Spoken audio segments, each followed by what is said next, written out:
Hello friends, अगर आप भी डीएलएड का फॉर्म भरे हैं और आप भी डीएलएड का एग्ज़ाम दीजिएगा 2024 में, तो आप लोग जानते हैं कि सरकारी कॉलेज मिलना मुश्किल रहता है। तो हम लोग अगर तैयारी अच्छी तरह से करेंगे तो सरकारी कॉलेज मिल सकता है। तो चलिए, तो इसमें हम लोग कुछ सिलेबस पे डिस्कशन करते हैं थोड़ा, कि प्रश्न जो आता है तो किस किस विषय से प्रश्न आएंगे हम लोगों को एंट्रेंस एग्ज़ाम में। तो चलिए, सबसे पहले हम लोग देखते हैं। सामान्य हिंदी से 25 प्रश्न आएगा और एक प्रश्न 1 नंबर का रहेगा। तो 25 प्रश्न है तो 25 नंबर हो गया यहाँ पे। गणित से पूछा जाएगा 25 प्रश्न, विज्ञान से पूछा जाएगा 20 प्रश्न, सामाजिक अध्ययन से पूछा जाएगा 20 प्रश्न, सामान्य अंग्रेजी से पूछा जाएगा 20 प्रश्न और रीजनिंग से पूछा जाएगा 10 प्रश्न। तो कुल प्रश्न हो गया 120 और कुल अंक भी हो गया 120। तो हम लोग यहाँ पे देखेंगे विज्ञान का और सामाजिक अध्ययन का क्वेश्चन देखेंगे, सामाजिक अध्ययन का प्लस विज्ञान का। चलिए हम लोग क्वेश्चन की ओर चलते हैं।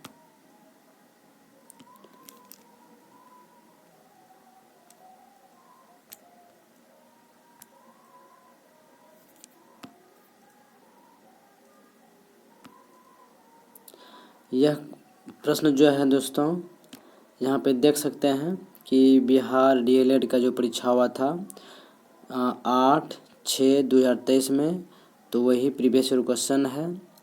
और दोस्तों, अगर आप लोग यह पीडीएफ डाउनलोड करना चाहते हैं तो हमारे टेलीग्राम का लिंक डिस्क्रिप्शन में डाल दिया जाएगा, तो आप लोग वहां से इस पीडीएफ को डाउनलोड कर सकते हैं। चलिए, पहला क्वेश्चन है 46 नंबर का, विज्ञान से हम लोग शुरू करते हैं। देख सकते हैं विज्ञान है। अगर हवा ध्वनि के विपरीत दिशा में बह रही हो तो ध्वनि का वेग क्या होगा? तो इसमें क्या होगा हम लोग देखिए, पहले जानेंगे यहाँ पे इसका जो है होगा क्या। देखिए, जिस तरह से इधर से हवा अगर चल रहा है, बह रही है, हवा इधर से है और ध्वनि का चाल अगर इधर से जाएगा, तो यहाँ पे हवा ने क्या करेगा, ध्वनि को रोकेगा ही। और हम लोग एक क्वेश्चन जानते हैं कि हवा मतलब ध्वनि जो चलता है, ध्वनि को चलने के लिए हम लोगों को माध्यम की आवश्यकता होती है। तो यहाँ पे देखिए, अब सामान्य रहेगा, ये तो होगा नहीं। बढ़ेगा, बढ़ने का चांस तो है नहीं, ये भी नहीं होगा। घटेगा तो हाँ घटेगा। आंसर का ऑप्शन नंबर सी सही होगा। चलिए हम लोग नेक्स्ट क्वेश्चन देखेंगे। निम्नलिखित में से कौन सा जल प्रदूषण का प्रमुख कारण है? तो जल प्रदूषण, जो हम लोग पानी को गंदा करते हैं, तो कैसे, मान लीजिए ये पानी है तो जल गंदा कैसे होगा? सिंचाई मतलब होता है पटवन, इससे तो होगा नहीं। स्नान करना, स्नान करने से भी नहीं होगा। इनमें से कोई नहीं, यह भी नहीं हो सकता है। इसमें औद्योगिक कचरा होगा, क्योंकि हम लोग बड़े बड़े फैक्ट्री में जो कचरा सब होता है तो उसको इसमें डाल दिया जाता है, तो यह गंदा होता है, प्रदूषण फैलता है इसी से। चलिए, इसका सही आंसर होगा option number D. Next question चलते हैं हम लोग। निम्नलिखित में से कौन एक कल झिल्ली से घिरा हुआ है? तो इसमें सही आंसर होगा ऑप्शन सी, लाइसोसोम। लाइसोसोम यह एकल झिल्ली से घिरा हुआ होता है, लेकिन यहाँ पे है क्लोरोप्लास्ट, माइटोकॉन्ड्रिया, न्यूक्लियस, यह तीनों जो है दोहरी झिल्ली से घिरा हुआ होता है, दोहरी झिल्ली से। तो आप लोग इस क्वेश्चन को भी याद रख सकते हैं। आगे है, किसी जीव का प्रयोग जैविक खाद के रूप में किया जाता है? जैविक खाद के रूप में किया जाता है, तो यह होगा अजोला। अजोला जो होता है, इसमें 25 से 30% प्रोटीन भी होता है, ठीक है। और यह प्रोटीन होता है और यह जो है मतलब पशु के लिए अच्छा माना गया है। और इसमें धान जब लगाते हैं तो धान में भी अच्छा काम करता है ये उजाला। चलिए आगे देखते हैं हम लोग। दोहरा निषेचन विशिष्ट है। दोहरा निषेचन विशिष्ट है बायोफाइट से, जिम्नोस्पर्म से, या टेरिडोफाइट से, या एंजियोस्पर्म से। तो इसमें जो है क्या होगा, आप लोग कमेंट भी कर सकते हैं। तो इसका राइट आंसर होगा option number D. Option number D होगा एंजियोस्पर्म। आगे है, किसी तत्व का परमाणु संख्या होती है। देखिए कोई भी तत्व है तो उसका परमाणु संख्या हम लोग क्या हो सकता है, तो यहाँ पे प्रोटॉन की संख्या हम लोग परमाणु संख्या कहते हैं। प्रोटॉन की संख्या या परमाणु संख्या होता है। तो परमाणु संख्या को हम लोग संकेत में जेड से दर्शाते हैं। आप याद रख सकते हैं इसको इसे भी। चलिए आगे है, किसी वस्तु के लिए गुरुत्व त्वरण का मान स्वतंत्र होता है। तो वस्तु की ऊंचाई से, वस्तु का अक्षांश से, पृथ्वी की सतह से गहराई पर, वस्तु के द्रव्यमान पर। तो यह वस्तु के द्रव्यमान पर होता है। आगे है, प्रकाश के परावर्तन के कितने नियम हैं। प्रकाश के परावर्तन के 2 नियम हैं। एक होता है आपतित किरण, एक होता है परावर्तित किरण। और यह समतल दर्पण हुआ, आपतित किरण हुआ, परावर्तित किरण हुआ, और इसका बीच में जो है अभिलंब होता है। आपतन कोण, परावर्तन कोण क्या होता है, बराबर होता है। आप लोग इसको भी याद रखिएगा। चलिए आगे है,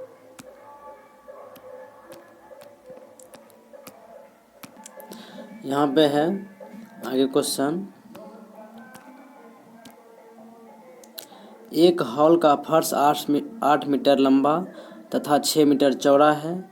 एक चींटी इसके एक कोने से विकर्णतः सम्मुख दूसरे कोने तक जाए तो चींटी का विस्थापन क्या होगा। दोस्तों यहाँ पे समझिएगा, यहाँ पे जिस तरह से बोला गया है क्वेश्चन उस तरह से करेंगे। ये जो है एक 8 मीटर का चौड़ा है, 8 मीटर का लंबा दिया गया है। 8 मीटर लंबा, ये 8 मीटर लंबा मान लीजिए, और ये 6 मीटर चौड़ा मान लीजिए। यहाँ से यहाँ तक, यहाँ से यहाँ तक ये है 6 मीटर, ये भी है चौड़ा। चलिए अब देखिए, बोलता है कि विकर्णता, विकर्ण मतलब जानते हैं, इसका बीच में ऐसे जाएगा। चींटी यहाँ से ए मान लीजिए, इसको ए, इसको मान लीजिए बी, इसको मान लीजिए सी, इसको मान लीजिए डी। अगर चींटी ए से चलना प्रारंभ करती है तो यहाँ से ऐसे जाती है, ऐसे जाती है, और ऐसे घूम के आती है। तो ये होता है मतलब कि यहाँ पे जब बोला गया विस्थापन, विस्थापन जानते हैं कि विस्थापन शॉर्ट दूरी को हम लोग बोलते हैं, सबसे छोटा दूरी को हम लोग विस्थापन बोलते हैं। तो यहाँ से जा रहा है, तो अब यहाँ पे बोलता है दूरी कितना है, यही दूरी हम लोग से मांग रहा है। देखिए यहाँ पे हम लोग 8 है, यहाँ पे 6 है, तो हम लोग का विकर्ण निकालेंगे। विकर्ण का फॉर्मूला क्या होता है, तो यहाँ पे दिया गया है ए सी निकालना है। तो ए सी बराबर हम लोग कर सकते हैं, देखिएगा यहाँ पे 6 है, ये 8 है, इसको निकालना है। तो ए सी बराबर हम लोग लिख सकते हैं, यहाँ ए मानेंगे, यहाँ बी, यहाँ सी, यहाँ डी। तो ए बी दिया गया है, ए बी का एक्स स्क्वायर, यहाँ पे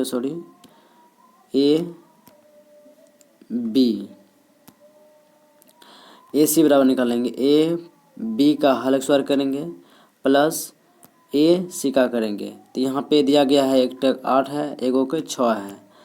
चलिए 8 8 64 होगा, प्लस 6 के 36, दोनों को हम लोग जोड़ेंगे तो कितना होगा 100। 100 ये रूट अंडर में आएगा, तो इसको हम लोग निकालेंगे बाहर तो 10 मीटर निकलेगा। सही आंसर होगा इसका सी, ऑप्शन नंबर सी में 10 आंसर दिया गया है। चलिए आगे है,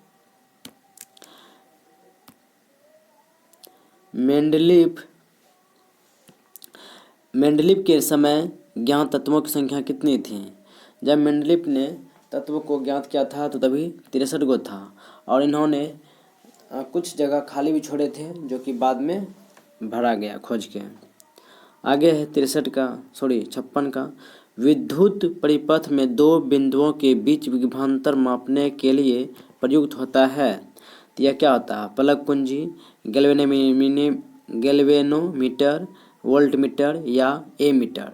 तो यहाँ पे आप लोग बता सकते हैं कि यह क्या होगा आंसर इसमें सही। तो इसका सही आंसर क्या होगा? Option number C, voltmeter. चलिए आगे देखिए, पदार्थ की अवस्था क्या होती है? पदार्थ जो होता है किस किस अवस्था में होते हैं? पदार्थ हम लोग जानते हैं, पदार्थ मिट्टी में नहीं होता है, द्रव होता है, गैस होता है, मिट्टी नहीं होता है, यह नहीं होगा। ठोस होता है, सही बात है, द्रव होता है, गैस होता है, हाँ ये होगा, ये सही है। मिट्टी नहीं होगा, फिर गैस होगा, फिर बर्फ़ नहीं होगा। ठोस होगा, बर्फ़ नहीं होगा, गैस होगा।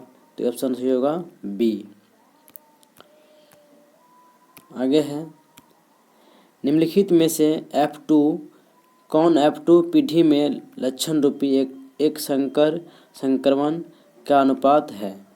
तो यहाँ पे जो है ऑप्शन नंबर ए 3.1 होगा आंसर। चलिए आगे है, कक्ष और खंभात के खारे में किस प्रकार की ऊर्जा के विकास की संभावनाएं हैं? तो यहाँ पे देखिए ऑप्शन दिया गया है, ज्वारीय ऊर्जा, कोयला, सौर ऊर्जा, इनमें से कोई नहीं। देखिए ये जो है खंभात की खाड़ी जो है और प्लस कक्ष जो है यह कहाँ पे दिया गया है? यह राजस्थान में है। कहाँ पे है? यह राजस्थान में है। तो यहाँ पे जो है ज्वारीय ऊर्जा का संभावनाएं है। सही आंसर होगा ऑप्शन नंबर ए। आगे है, एरेनिकाइमा किसके द्वारा पौधों के लिए सहायक होता है? पौधों को यांत्रिक शक्ति देता है, पौधों को लचीलापन देता है, प्रकाश संश्लेषण को बढ़ावा देता है या हाइड्रोफाइट्स में उत्प्लावन प्रदान करता है? तो यहाँ पे इस प्रश्न का आप लोग भी आंसर दे सकते हैं। सही आंसर क्या होगा? तो हाइड्रोफाइट्स में उत्प्लावन प्रदान करते हैं। आगे है 61 का, निम्नलिखित में कौन पारा का अयस्क है? तो पारा का अयस्क कौन सा है? तो यहाँ पे सिनेबार होगा ऑप्शन नंबर ए। देखिए पारा का परमाणु संख्या होता है Z बराबर, हम सूचित करते हैं अभी पढ़े थे ऊपर में, तो इसका परमाणु संख्या 80 होता है। आप लोग इसको याद रखिएगा, जिसको हम लोग बोलते हैं Hg। चलिए आगे, अगला है, सजीव में पाए जाने वाले जैव प्रक्रमण है, श्वसन है, पोषण है या इनमें से सभी है या जनन है? तो पोषण मतलब जैव प्रक्रमण क्या है? ये तीनों है, ए भी है, सी भी है और डी भी है। इनमें से सभी होगा, ऑप्शन नंबर बी राइट होगा। आगे है, विद्युत हीटर में तार की कुंडली किस तत्व की बनी होती है? विद्युत हीटर में जो तार लगा हुआ रहता है तो यह नाइक्रोम का लगा हुआ रहता है। चलिए 64 का है, भार के विचार से जल, हाइड्रोजन एवं ऑक्सीजन का अनुपात क्या होता है? तो यहाँ पे क्या होगा? 1:8 होगा, क्योंकि हाइड्रोजन का परमाणु संख्या होता है 1 और 1 होता है इसका, ऑक्सीजन का होता है 8, तो यह यही होगा 1:8। नेक्स्ट है, पोषण जिसमें जीव शरीर के अंदर भोजन लेता है और एंजाइम का उपयोग करके पचाता है, उसे क्या कहते हैं? मांसाहारी कहते हैं, परजीविता कहते हैं, मृतजीवी पौधे कहते हैं या होलोजोइक कहते हैं? तो इसमें सही आंसर क्या होगा? तो होलोजोइक कहते हैं उसको। तो दोस्तों यहाँ तक हम लोगों का भी विज्ञान का चल रहा था, तो आगे हम लोग सामाजिक अध्ययन का क्वेश्चन देखेंगे। दोस्तों आप लोग इसको जो है स्पीड बढ़ा के भी देख सकते हैं, क्योंकि यह रिवीजन हो सकता है। अब बहुत कम दिन बचा है एग्ज़ाम होने में। आज भारत में जल विद्युत शक्ति लगभग योगदान करती है। जल विद्युत बोला गया यहाँ पे, देखिए ध्यान से, उत्पादित कुल कितने प्रतिशत करता है? तो यहाँ पे सही होगा 22%। लेकिन अगर कोयला से पूछेगा भारत में कितना प्रतिशत होता है, आप लोग इसको भी याद रख सकते हैं। यह 60% के लगभग में बिजली उत्पादन करता है कोयला से। चलिए आगे है, निरपेक्ष राज्य की स्थापना सर्वप्रथम कहाँ हुई थी? धर्मनिरपेक्ष राज्य की स्थापना सबसे पहले कहाँ हुआ था? तो यह जो है दोस्तों देखिए, भारत भी एक धर्मनिरपेक्ष राज्य है, लेकिन यह सबसे पहले हुआ कहाँ था? तो यह रूस में अमेरिका में हुआ था। और इसमें जो होता है ना, तो मतलब कि राज्य का कोई धर्म मतलब नहीं होता अलग, और केंद्र को जो मतलब मानता है आदमी कि ये धर्म चेंज हो सकता है कि नहीं हो सकता है, तो कोई भी मतलब आदमी फ्री रहता है इसमें कि कोई भी धर्म हम लोग का प्रचार कर सकते हैं, कोई भी धर्म हम लोग अपना सकते हैं। इसमें यही होता है धर्मनिरपेक्ष में। चलिए हम लोग आगे क्वेश्चन देखते हैं। दाची ग्राम जो जम्मू कश्मीर में स्थित है, यह क्या है? तो यह एक वन्यजीव अभयारण्य है, या राष्ट्रीय उद्यान है, या आरक्षित वन क्षेत्र है, या पक्षी अभयारण्य है। इसमें सही आंसर क्या होगा आप लोग भी बता सकते हैं। तो यह एक राष्ट्रीय उद्यान है, ऑप्शन नंबर बी है। आगे है, मतगणना का कार्य कौन करता है? राज्यपाल करता है, प्रधानमंत्री करता है, राष्ट्रपति करता है, चुनाव आयोग करता है। जैसे मतगणना आया तो चुनाव आयोग का काम होगा। चलिए आगे, बाघ परियोजना की शुरुआत कब हुई थी? तो यह 1963 में किया गया है। बोलता है रूस जापान का युद्ध कब हुआ था? रूस और जापान का युद्ध 1905 ईस्वी में हुआ था।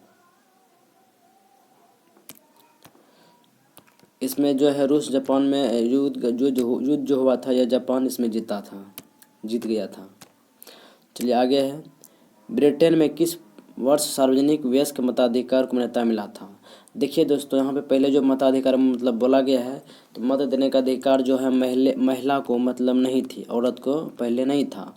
तो यह जो है 1928 में शुरू हुआ है। इसमें से महिला को भी भाग मिला है वोट देने का अधिकार। चलिए आगे है, वह भूमि जो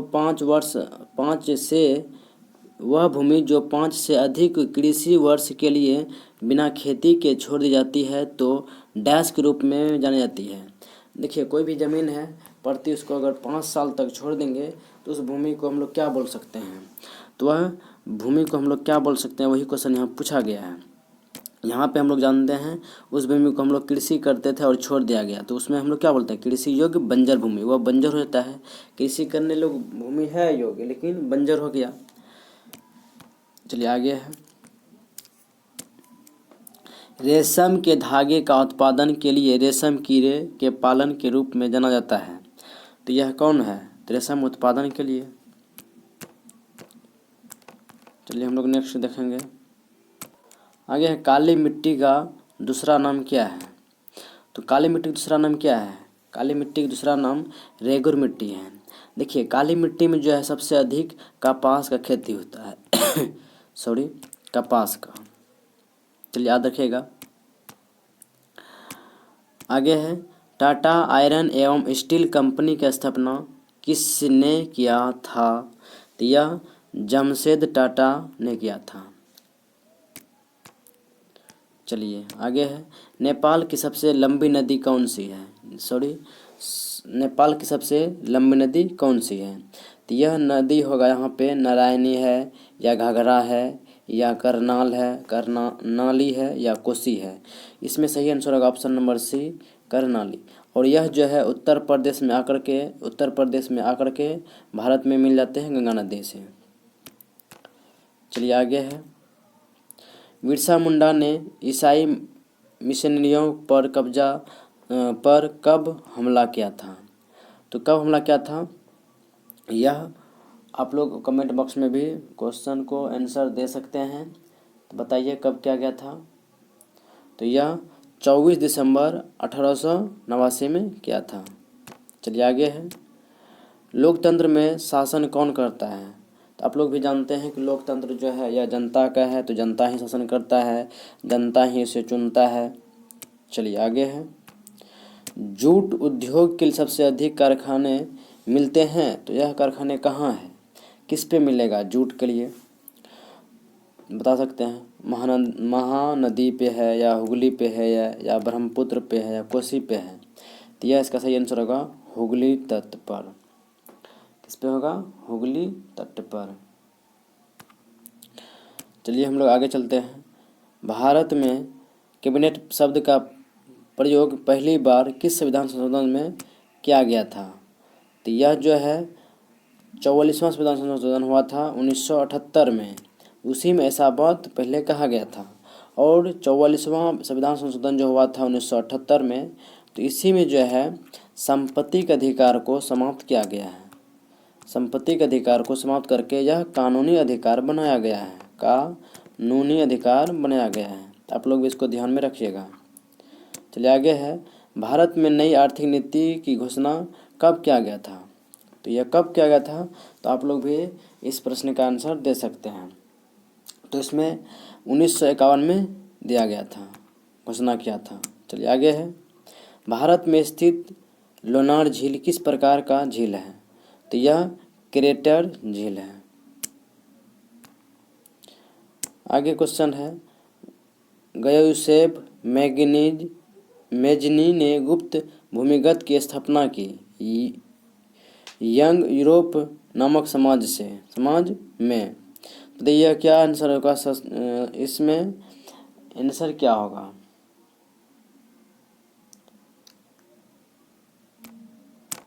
तो इसमें बर्न किया था। आगे है,